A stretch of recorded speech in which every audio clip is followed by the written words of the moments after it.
அப்பா பையன் வீட்டுல இப்பதான் ஒரு 6 மாசம் இருந்துட்டு வந்துட்டோம். இப்போ 6 மாசம் பொண்ணு வீட்டுல இருக்கிறது மாத்தி மாத்தி இருக்க வைக்கிறிய கடவுளே, தயவு செஞ்சு கூப்பிட்டுக்கோ.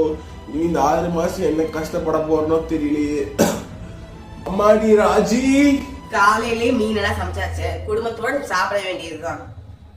என்ன எங்க அப்பா ஞாபகம் வாய்ஸ் கேக்குது, அங்கே நின்றுட்டு இருக்கீங்க, வாங்க. நீ நல்லா இருக்கியா? மாப்பிள்ளைங்கம்மா நல்லா இருப்பா. என்னங்க அப்பா வந்திருக்காரு. காசெல்லாம் போகும்னு எழுதி இருக்கு. ஒழுக்கமா 6 மாசம் நீ இருக்கிற வழியை பாரு. ஏதாவது அதுவும் மீறி பண்ணி உன் மகளோட உன வெளியே துரத்தி விட்டுருவேன். அமைதியா இருக்கிற மாதிரி இருந்தா மட்டும் உன்னால என் வீட்டுக்காரருக்கு திட்டு வாங்கிட்டு இருக்க முடியாது, புரிஞ்சுதா?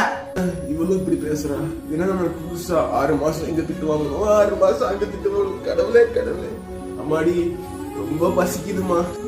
பசிக்கு இது ஒண்ணுதான் கேட்டு வரேன். இவனுக்கு மீன் குழம்பு கொடுத்தா ஓவரா ஆடுவான். பழைய சாப்பாடு நான் பண்ண போற காசு இல்லை, கிளம்புறேன்.